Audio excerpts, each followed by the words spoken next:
odeeffannoo yookaan immoo informationii guyyaarraa gara guyyaatti keessattuu karaa sharafoota maallaqaa wal qabatee isin bira qaqqabaa jiru kan baay'een keessan akka qoosaatti yookaan waan soba isinitti fakkaatee dhiistanii dabartanii akka hin shawwadamne jalqabaarratti isinitti mootii barbaada. Arras immoo karaa gabaa gurraachaa mallaqni kan kaleessarraan addatti dabaleetu jira jechuudha. Biyyoota hundumaarratti hawaalan dabaleetu jira. Bakki jirtanitti nagaan isiniif haa ta'u jecha. Arras immoo Seepteembar 17 ji'a 9 2025 sharafoota maallaqaa kan biyyoota 18 ol ta'anii kallattii lamaan isinii qabadhee dhufee jira. Har'a immoo guyyaa kaleessaa karaa baankiitiin isinii hin finne. Sababni isaa baankii irratti dabalaa hin jiru jechuudha. Achumarra jira. Karaa gabaa gurraachaa immoo guyyaarraa gara guyyaatti dabalaa jira. Keessumaa guyyaa 3 kanaa asitti. Arras immoo baankiinis meeqan akka oolee ofiisaatii beeksisa baasee kan maxxansee isa kanallee waliin ilaallaa. Akkasuma immoo karaa gabaa gurraachaas immoo meeqan akka oolee Ameerikaa doolaar, Kanaadaa doolaarii, Suuzin firankii, Yuuroo, Paawundi sterlingii, Awustiraaliyaa doolaar, Kuweet dinar, Beeruut doolaar, Chaayinaa yawaan, Israa'el shekel, Saawud Arabiyaa riyaal, Ijiptiyaan paawundii, Saawuz Afrikaa raandii, akkasuma Katar riyaal, Bahaareen dinar, Turkii riilee, Dubaay diraham, Jibuutii firankii, akkasuma Norweey kiroonii, Oomaan riyaal, Iraaq dinar, Yaman riyaal, Joordaan dinaarii fi kanneen kana fakkaatanii wal bira qabee isinii qabadhee dhufeetii jira jechuudha. Isin immoo laayikii gochuun eegala. Wanti isinirraa eegamu isin gootan tokko hin jiru. Laayikii sheer gochuu qofa. Haga xumuraatti viidiyoo dhaggeeffattanii irraa fayyadamtanii hiriyoota keessaniif sheer gochuudha. Kana jechuun laayikii sheer jechuun akka isiniin arga viidiyoo xumurtanii bakka isiniin galle gaaffii barbaadan gaafachuu dandeessu. Isiniin gabaabsee gara sharafoota maallaqaa guyyaa har'aatti darbina. Kan guyyaa kaleessaati immoo ni ilaallaa jechuudha. Yaadachuuf yookaan immoo haara taatanii gara mana kanaatti illee warri dhuftan yoo jiraattanii sabiskiraayib gochuu keessan hin dagatiin. Akkasuma laayikii beelii gurraattii kana gadi tuquudhaan nootifikeeshinii guyyaarraa gara guyyaatti isiniif dhuftii yookaan viidiyoon isin qaqqabaa jechuudha. Kanaafuu amma baankiin guyyaarraa gara guyyaatti beeksisa baasee ni maxxansa. Ofuma isaatii isiniin jedhee jira. Baankii daldala Itoophiyaa har'a Seepteembar 17 akkamittiin akka oolee meeqan akka sharafaa oolee beeksisa baaseetu jira. Innis immoo meeqan jira kan jedhu as gubbaarratti sirriitti ilaala. Kun egaa akkuma argaa jirtanii baankii daldala Itoophiyaa loogoo mataasaa fayyadamuudhaan Seepteembar 17 2025 jedhee Ameerikaa doolaarrii 138.74 irra erga dhaabbatee torban tokko ol lakkoofsisee jira jechuudha. Hin dabalus hin qannasuus sanumarra jira. Baankii irratti meeqaan akka oolee kan guyyaarraa Seepteembar 17 kana sirriitti asirratti illee ilaala. Ilaaltanii mirkaneeffachuuti dandeessu isinillee jechuudha. Warri soba bakka tokkotti jettanillee ni jirtu waan ta'eef ani amma kallattumaan karaa gabaa gurraachaa fi baankii irratti meeqaan akka oolee isiniif dubbisaa. Aga xumuraatti laayik gochaa na waliin tura. Ameerikaa doolaarrii guyyaa har'aa baankii irratti 138.74 akkuma asirratti argaa jirtanii. Karaa gabaa gurraachaa immoo 163.32. Guyyaa kaleessaa Ameerikaa doolaarrii tokko karaa gabaa gurraachaa 162.66 oolee jira. Har'a immoo dabalee 163.32tti ol deebi'eetu jira jechuudha. Kana jechuun akkuma jalqabarra isiniin jedhee karaa gabaa gurraachaa dabaleetu jira. Warri soba jettanii otoo hin kassariin otoo hin gaabbiin daldalaa keessan karadha.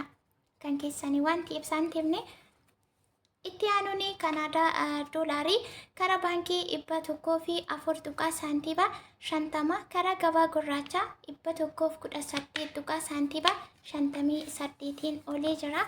Inni itti aanu Suuzerlaand firankii karaa baankii 169.89 karaa gabaa gurraachaa 207.33 yuuroo karaa baankii 170.48 karaa gabaa gurraachaa 192.99 paawundii sterlingii karaa baankii 197.66 karaa gabaa gurraachaa 222.42 Awustiraaliyaa doolaarii karaa baankii 95.89 karaa gabaa gurraachaa 108 saantiba 80 olii jira. Inni itti aanu kuweet dinar 445 saantiba 35 akkuma as gubbaarratti argitanii jechuudha. Akkuma baankiinis beeksisa baasee baankiin egaa biyyoota hunda miti walitti qabee kan inni baasu kan caalu yookaan mallan isaa kan ol ka'aa ta'e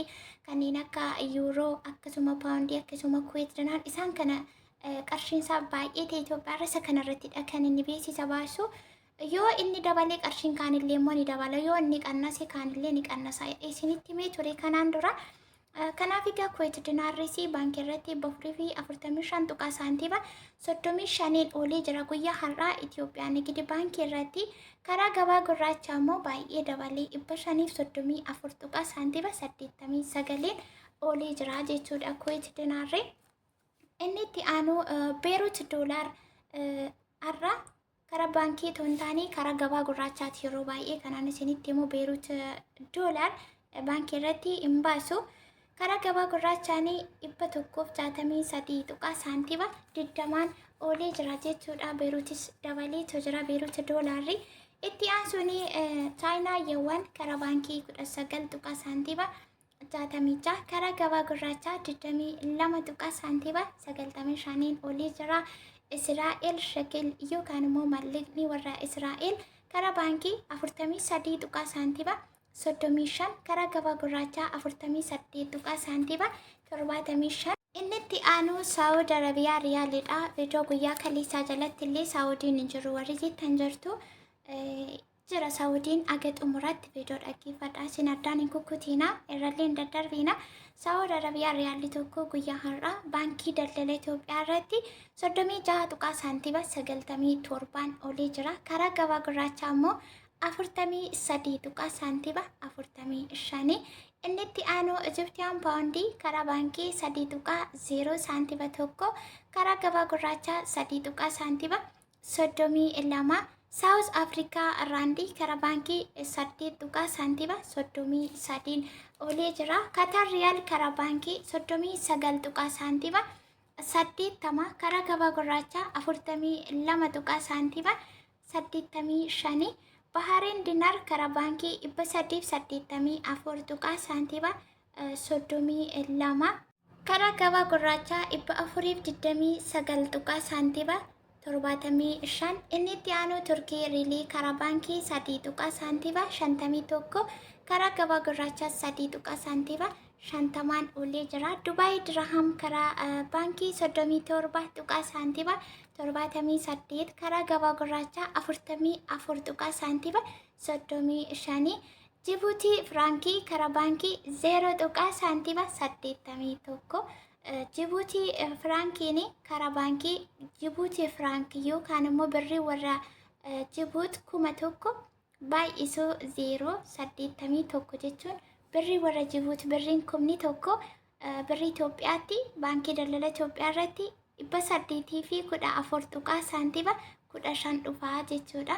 Birriin tokko immoo 0 saantiba 80 tokko kumni tokko immoo 814 saantiba 15 dhufaa jechuudha. Inni itti aanu Norweey kiroonii karaa baankii 14 saantiba 45.